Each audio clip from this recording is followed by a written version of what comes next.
प्रभु दे वचन दे विचों देखिया कि प्रभु यीशु मसीह कौन है? मेल मिलाप कराउण वाला। किहदे नाल? परमेश्वर दे नाल। जद प्रभु मुर्दियां विचों जी उठे, जी उठन तो बाद अपने चेलियां नूं सेवा सौंप के गए कि तुसीं की करनी है? सेवा करनी है। और वही मेल मलाप दी जो सेवा है वो सानू सौंपी गई है। मेल मिलाप दी सेवकाई, मेल मिलाप दी सेवा सौंपी गई। बाइबल दे अनुसार, परमेश्वर दे वचन दे अनुसार केड़ी सेवा प्रभु सौंपदा है? मेल मिलाप दी सेवा। केड़ी सेवा? केड़ी सेवा जी? सब बोल, जिन्हों समझ आ गया बोल। केड़ी? फिर तेल पानी वाली वो सेवा नहीं है, वो तो एक ट्रिक है। जिवें जादूगर की विखाउंदा है, हाँ जी, अपना ट्रिक विखा के तो की करता है? लोकां नूं भरमाउंदा है। ताकि इसे तरह ये भी अजकल जिहड़ी सेवा है बड़ी फेमस है। लोग भी कहते हैं कि असीं वड्डे पास्टर कोलों की बनवा के लैके आए हैं, तेल लैके आए हैं, ये लाओ ते प्रभु तो दूर हो जाओ ते तेल दे नेड़े आओ। तो तेल पानी जिहड़ा गड्डियां तेल पानी ते चलदियां, कौन जी? इंसान जिहड़ा है वो परमेश्वर दे भरोसे चलदा है। तो जेड़े विश्वासी हन उन्होंने प्रभु दे वचन दे अनुसार चलना है। तो आपां प्रभु दे वचन चो देख रहे सी, एहो मेल मलाप दी सेवा प्रभु ने किन्हां नूं सौंप दित्ती? अपने चेलियां नूं सौंप दित्ती। बाद विच प्रभु ने जो आज्ञा दित्ती है, जद 35 कोस्ता दिन आया, पवित्र आत्मा उतरिया, तां जेड़े लोग 120 लोकां दे उत्ते प्रभु दा पवित्र आत्मा ने कंट्रोल किया, वो सब बाहर जाके लोकां दी की करन लगे? मिन्नत करन लगे कि परमेश्वर नाल की कर लो? मेल मिलाप कर लो। की कर लो जी? परमेश्वर दे नाल। तो प्रभु यीशु मसीह दे इस धरती ते आउण तो पहला एक व्यक्ति दा परमेश्वर दे नाल मेल किवें हुंदा सी? यीशु मसीह दे आउण तो पहला। तो आइए इस गल नूं भी आपां समझ लवांगे, सिख लवांगे, ताकि सानू जो लास्ट वाली तीसरा जो साडा सैशन होएगा वो गल अच्छी तरह की आ जाए, समझ आ जाए। इसके लिए असीं प्रभु दे वचन चो पढ़ांगे जबूरां दी पोथी उसदा 32 अध्याय उसदा 1 वचन, भजन संहिता 32 अध्याय उसदा 1 वचन। क्या ही धन्य है वह जिसका अपराध क्षमा किया गया और जिसका पाप ढांपा गया हो। पंजाबी दे विच भी उच्ची आवाज नाल पढ़े। धन है ओ जिदा अपराध खिमा हो गया, हाँ, जिदा पाप ढकिया होया है। हाँ, तो पुराने नेम दे विच पाप जेड़े सी ओ की कीते जांदे सी? ढके जांदे सी। पापां दे उपर की पै जांदा सीगा? पर्दा। मतलब जिवें मेरे पाप दे उत्ते की पै गया? पर्दा पै गया। ये सब की हो गया? ढकिया गया। इसे तरह प्रभु यीशु मसीह दे क्रूस उपर, सलीब दे उपर जान देन तो पहला एक व्यक्ति दा जिहड़ा पाप है वो की कीता जांदा सी? ढकिया जांदा सी। पाप ढकिया जांदा सीगा। तो वो पाप किवें ढकिया जांदा सी? पापी व्यक्ति ने परमेश्वर दे घर दे विच बलि लैके आउणी आ। जिन्हें पाप कीता है की लैके आउणी? बलि लैके आउणी है। वो बलि जिहड़ी सी, वो जदों बलि एक जानवर बलि चढ़ाया जांदा सी तां ओ व्यक्ति दा जिहड़ा पाप सीगा वो की हो जांदा सी? ढकिया जांदा सी। आइए इस दे लई असीं पढ़ांगे लेवी व्यवस्था 8 दा 15। इस दे लई प्रभु दे वचन दे विचों देखांगे लेवी व्यवस्था 8 अध्याय उसका 15 वचन।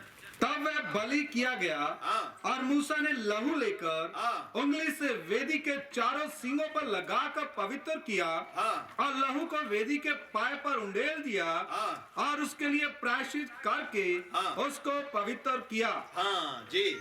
ਅਤੇ ਉਸਨੇ ਉਸ ਨੂੰ ਕੱਟਿਆ ਅਤੇ ਉਸਨੇ ਉਸ ਜਾਨਵਰ ਨੂੰ ਕੱਟਿਆ ਅਤੇ ਮੂਸਾ ਨੇ ਉਸ ਦਾ ਲਹੂ ਲੈ ਕੇ ਯਗਵੇਦੀ ਦੇ ਸਿੰਘਾਂ ਉੱਤੇ ਤਾਂ ਮੂਸਾ ਪਰਮੇਸ਼ਵਰ ਦੇ ਨਬੀ ਨੇ ਲਹੂ ਲੈ ਕੇ ਵੇਦੀ ਦੇ ਸਿੰਘਾਂ ਦੇ ਉੱਪਰ ਲਗਾਇਆ।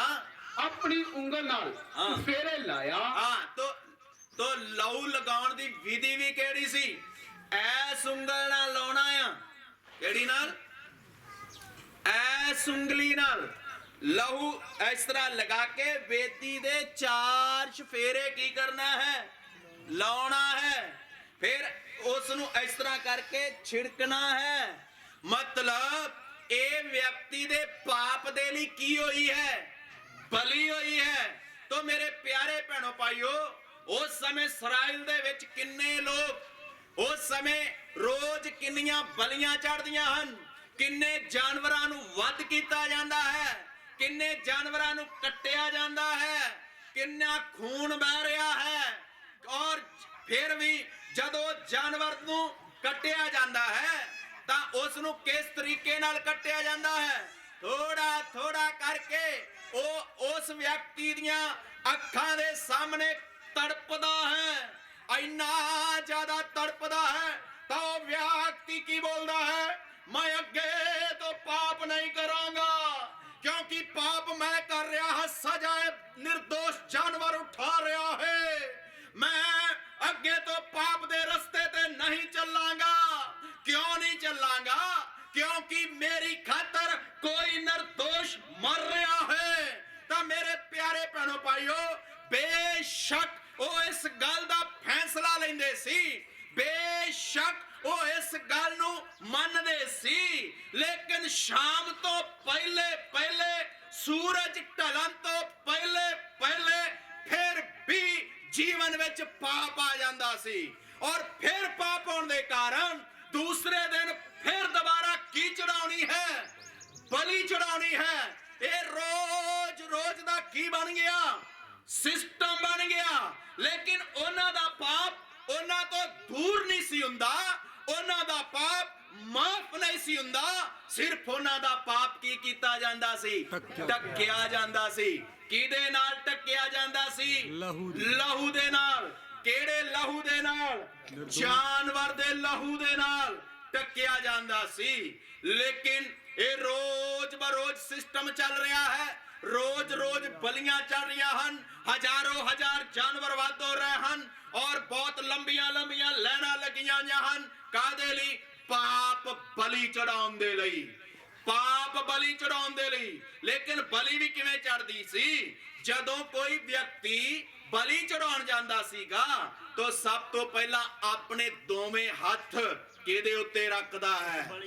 ਉਸ ਬਲੀ ਪਸ਼ੂ ਉੱਤੇ ਰੱਖਦਾ ਹੈ। ਮੈਂ ਆਪਣੇ ਪਾਪ ਨੂੰ ਇਸ ਬਛੜੇ ਦੇ ਉੱਪਰ, ਇਸ ਜਾਨਵਰ ਦੇ ਉੱਪਰ ਰੱਖਦਾ ਹਾਂ। ਮੇਰੇ ਪਾਪ ਦਾ ਦੋਸ਼ ਇਹਦੇ ਉੱਪਰ ਆ ਜਾਵੇ। ਤਾਂ ਯਾਜਕ ਕੀ ਕਰਦਾ ਸੀ? ਫਿਰ ਉਸ ਨੂੰ ਲੈ ਕੇ ਕੀ ਕਰਦਾ ਹੈ? ਕੱਟਦਾ ਹੈ। ਜਦੋਂ ਜਾਨਵਰ ਤੜਫਦਾ ਹੈ ਤਾਂ ਉਸ ਦਾ ਮਨ ਕਿੰਨਾ ਦੁਖਦਾ ਹੈ। ਪਾਪ ਮੈਂ ਕੀਤਾ, ਮੇਰੀ ਖਾਤਰ ਬਲੀ ਹੋ ਰਿਹਾ ਹੈ। ਰੋਜ਼ ਰੋਜ਼ ਦਾ ਇਹ ਸਿਸਟਮ ਚੱਲ ਰਿਹਾ ਹੈ। ਲੇਕਿਨ ਸਵਰਗ ਦਾ ਪਰਮੇਸ਼ਵਰ, ਸਾਨੂੰ ਪਿਆਰ ਕਰਨ ਵਾਲਾ ਪ੍ਰਭੂ, ਉਸ ਨੂੰ ਇਹ ਕੰਮ ਗੱਲਾਂ ਕੀ ਨਹੀਂ ਲੱਗੀਆਂ? ਚੰਗੀਆਂ ਨਹੀਂ ਲੱਗੀਆਂ। ਫਿਰ ਸਾਡੇ ਲਈ ਇੱਕ ਇੰਤਜ਼ਾਮ ਕੀਤਾ ਹੈ। ਉਹ ਮੈਂ ਨੈਕਸਟ ਸੈਸ਼ਨ ਵਿੱਚ ਇਹ ਗੱਲ ਨੂੰ ਮੈਂ ਦੁਹਰਾਵਾਂਗਾ। ਇਸ ਦੇ ਨਾਲ ਨਾਲ ਇੱਕ ਵਚਨ ਹੋਰ ਪੜਾਂਗੇ। ਜਦੋਂ ਇਹ ਬਲੀ ਚੜ੍ਹਨੀ ਹੈ ਤਾਂ ਇਸ ਦੇ ਲਈ ਤਿਆਰੀ ਕਿਵੇਂ ਕਰਦੇ ਸੀ? ਬਲੀ ਚੜਾਉਣ ਦੀ ਤਿਆਰੀ। ਆਪਾਂ ਮਸੀਹਤ ਨੂੰ ਸਿੱਖਿਆ ਨਹੀਂ ਹੈ, ਮਸੀਹਤ ਬਾਰੇ ਜਾਣਦੇ ਨਹੀਂ ਹਾਂ, ਇਸੇ ਲਈ ਅਸੀਂ ਲੋਕ ਗੰਭੀਰ ਨਹੀਂ ਹਾਂ। ਲੇਵੀ ਵਿਵਸਥਾ ਉਸ ਦਾ 1 ਅਧਿਆਇ, ਉਸ ਦਾ 1 ਵਚਨ ਤੋਂ ਲੈ ਕੇ 5 ਵਚਨ ਤੱਕ ਪੜਾਂਗੇ। ਕਿਵੇਂ बलि चढ़दी सी। यहोवा ने मूसा को हाँ जी। बुलाकर मिलाप वाले तंबू में से उससे कहा, हाँ। इस्राएलियों से कहे कि तुम में से यदि कोई मनुष्य यहोवा के लिए पशु का चढ़ावा चढ़ाए, हाँ। तो उसका बलि पशु गाय बैलों अथवा भेड़ बकरियों में से एक का हो। हाँ। यदि वह गाय बैलों में से होम बलि करे, तो निर्दोष नर मिलाप वाले तंबू के द्वार पर चढ़ाए, हाँ। कि यहोवा उसे ग्रहण करे। जी। वह अपना हाथ होम बलि पशु के सिर पर रखे और वह उसके लिए प्रायश्चित करने को ग्रहण किया जाएगा।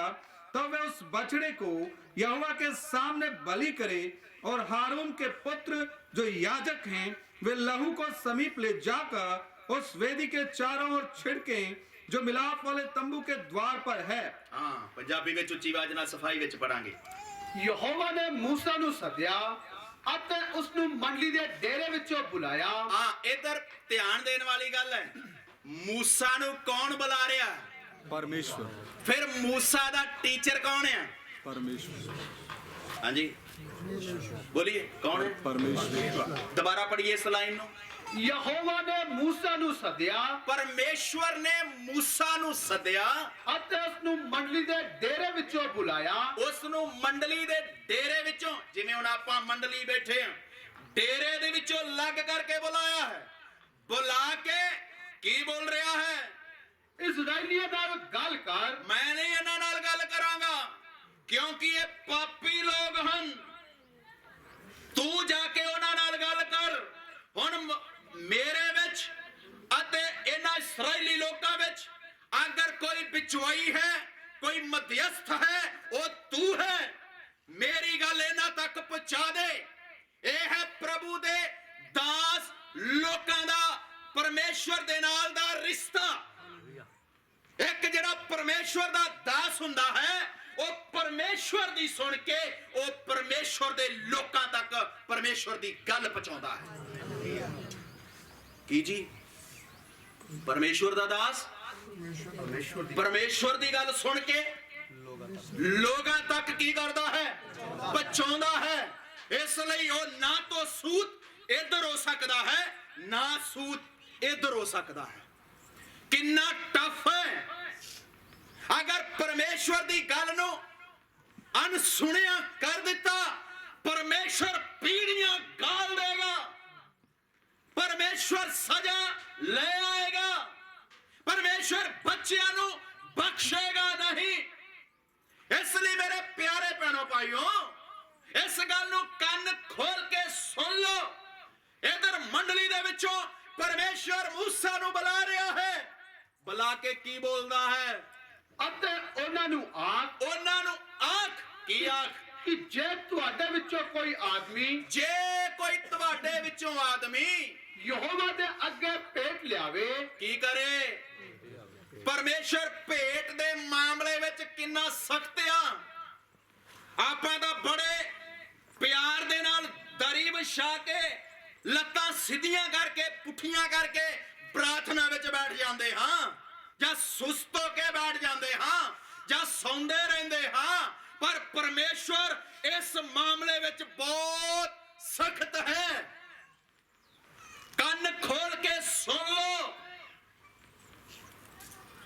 ਪਰਮੇਸ਼ਵਰ ਦੇ ਡੇਰੇ ਦੇ ਕੋਲ ਕੋਈ ਪਸ਼ੂ ਵੀ ਆ ਨਹੀਂ ਸਕਦਾ, ਕਿਉਂਕਿ ਉਸ ਛਾਉਣੀ ਵਿੱਚ ਪ੍ਰਭੂ ਰਹਿੰਦਾ ਹੈ। ਇਧਰ ਪਰਮੇਸ਼ਵਰ ਕਿੰਨਾ ਗੰਭੀਰ ਹੈ। ਸਵਰਗ ਦਾ ਪਰਮੇਸ਼ਵਰ ਮੂਸਾ ਨੂੰ ਬੋਲ ਰਿਹਾ ਹੈ, ਜਦ ਕੋਈ ਮਨੁੱਖ ਮੇਰੇ ਕੋਲ ਬਲੀ ਲੈ ਕੇ ਆਏ ਤਾਂ ਉਹਨੇ ਕਿਸ ਤਰ੍ਹਾਂ ਆਉਣਾ ਹੈ, ਉਹ ਬਲੀ ਕਿਸ ਤਰ੍ਹਾਂ ਚੜਨੀ ਹੈ। ਨਿਯਮ ਸੁਣ ਲਓ ਜੀ। ਤਾਂ ਤੁਸੀਂ ਡੰਗਰਾਂ ਵਿੱਚੋਂ, ਤੁਸੀਂ ਕਿਹੜੇ ਕਿਹੜੇ ਪਸ਼ੂਆਂ ਵਿੱਚੋਂ? ਡੰਗਰਾਂ ਵਿੱਚੋਂ, ਅਰਥਾਤ ਵੱਗਾਂ ਵਿੱਚੋਂ ਅਤੇ ਇਜੜਾਂ ਵਿੱਚੋਂ, ਅਤੇ ਇਜੜਾਂ ਦੇ ਵਿੱਚੋਂ ਆਪਣੀ ਭੇਟ ਲਿਆਉਣੀ। ਹਾਂ। ਜੇ ਉਸ ਦੀ ਭੇਟ ਅੱਗ ਦੀ ਇੱਕ ਹੋਮ ਬਲੀ ਦੀ ਹੋਵੇ ਤਾਂ ਉਹ ਇੱਕ ਬੱਜ ਤੋਂ ਰਹਿਤ ਨਾ ਚੜਾਵੇ। ਹਾਂ। ਉਹ ਯਹੋਵਾ ਦੇ ਅੱਗੇ ਮੰਡਲੀ ਦੇ ਡੇਰੇ ਦੇ ਦਰਵਾਜ਼ੇ ਦੇ ਕੋਲ ਉਹਨੂੰ ਚੜਾਵੇ। ਹਾਂ, ਇਧਰ ਧਿਆਨ ਦੇ ਨਾਲ ਸੁਣਨਾ ਹੈ। ਕਿਹੜਾ ਜਾਨਵਰ? ਬੱਜ ਤੋਂ ਬੱਜ ਤੋਂ ਰਹਿਤ ਦਾ ਮਤਲਬ ਕਿਹੜਾ? ਜਿਹਨੂੰ ਕੀ ਨਾ ਲੱਗੀ ਹੋਵੇ, ਜਿੰਦੀ ਅੱਖ ਨਾ ਫਟੀ ਹੋਵੇ, ਜਿਹਨੂੰ ਕੋਈ ਬਿਮਾਰੀ ਨਾ ਲੱਗੀ ਹੋਵੇ। ਤੇ ਆਪਾਂ ਬੱਚਾ ਪਰਮੇਸ਼ਵਰ ਨੂੰ ਕਿਹੜਾ ਚੜਾਉਂਦੇ ਆ? ਜਿਹੜਾ ਬਿਮਾਰ ਹੈ। ਕਹਿੰਦੇ ਜੇ ਠੀਕ ਹੋ ਗਿਆ ਨਾ ਸੇਵਾ ਕਰੇਗਾ। ਵਾਹ, ਤੁਸੀਂ ਇਹਦੇ ਲਈ ਦੁਆ ਕਰੋ। ਜੇ ਕੀ ਹੋ ਗਿਆ? ਠੀਕ ਹੋ ਗਿਆ ਤਾਂ ਕੀ ਕਰੇਗਾ? ਸੇਵਾ ਕਰੇਗਾ। ਵਾਹ ਜੀ ਵਾਹ। ਪੁਰਾਣੇ ਨੇਮ ਦਾ ਇੰਨਾ ਸਖਤ ਹੈ, ਨਵੇਂ ਨੇਮ ਦੇ ਵਿੱਚ ਤਾਂ ਉਸਨੇ ਆਪਣੇ ਪੁੱਤਰ ਦਾ ਖੂਨ ਦਿੱਤਾ ਹੈ। ਇਹ ਸੋਚ ਲਓ ਉਹ ਕਿੰਨਾ ਸਖਤ ਹੈ। ਜਿਸਨੇ ਬੱਚਾ ਸੇਵਾ ਲਈ ਦੇਣਾ ਹੈ, ਜਦ ਵੀ ਉਹ ਮਾਂ ਦੇ ਪੇਟ ਵਿੱਚ ਆ ਗਿਆ, ਪ੍ਰਭੂ ਇਹ ਤੇਰਾ ਹੈ। ਜਿਸ ਤਰ੍ਹਾਂ ਕਿਸ ਨੂੰ ਬੋਲਿਆ? ਹੰਨਾ ਨੇ ਬੋਲਿਆ। ਜਿਸ ਤਰ੍ਹਾਂ ਪਰਮੇਸ਼ਵਰ ਨੇ ਖੁਦ ਜ਼ਕਰੀਆ ਨੂੰ ਬੋਲਿਆ, ਜਿਸ ਤਰ੍ਹਾਂ ਪਰਮੇਸ਼ਵਰ ਨੇ ਹੋਰ ਵੀ ਬਹੁਤ ਸਾਰੇ ਨਬੀਆਂ ਨੂੰ ਬੋਲਿਆ, ਸ਼ਮਸ਼ੂਨ ਦੀ ਮਾਂ ਨੂੰ ਬੋਲਿਆ ਹੈ। ਬੋਲਿਆ ਜਾਂ ਨਹੀਂ ਬੋਲਿਆ? ਬੋਲਿਆ। ਪ੍ਰਭੂ ਇਹ ਤੇਰਾ ਹੈ, ਚਾਹੇ ਤੰਦਰੁਸਤ ਹੋ ਚਾਹੇ ਨਾ ਹੋ, ਮੈਨੂੰ ਇਸ ਗੱਲ ਨਾਲ ਕੋਈ ਲੈਣਾ ਦੇਣਾ ਨਹੀਂ। ਇਹ ਤੇਰਾ ਹੈ। ਆਪਾਂ ਜਦੋਂ ਹੋ ਜਾਂਦਾ ਬਿਮਾਰ ਉਦੋਂ ਦੇ ਦਿੰਦੇ ਆ ਪ੍ਰਭੂ ਨੂੰ, ਜਦੋਂ ਹੋ ਜਾਂਦਾ ਠੀਕ ਉਦੋਂ ਸਿਖਾਉਣ ਲੱਗ ਪੈਂਦੇ ਆ ਕੰਮ ਵੀ ਕਾਕਾ ਸਰਨਾ ਨਹੀਂ, ਕੀ ਕਰ? ਕੰਮ ਕਰ। ਵੇਖੀ ਜਾਊਗੀ, ਕੋਈ ਨਹੀਂ, ਤੂੰ ਐਤਵਾਰ ਬੰਦਗੀ ਤੇ ਜਾਇਆ ਕਰ। ਤੇਰਾ ਕੰਮ ਹੈ ਬੰਦਗੀ ਕਰਨਾ। ਬੰਦਗੀ ਕਰਨਾ ਕੰਮ ਨਹੀਂ ਹੈ। ਮਿਹਰਬਾਨੀ ਕਰ।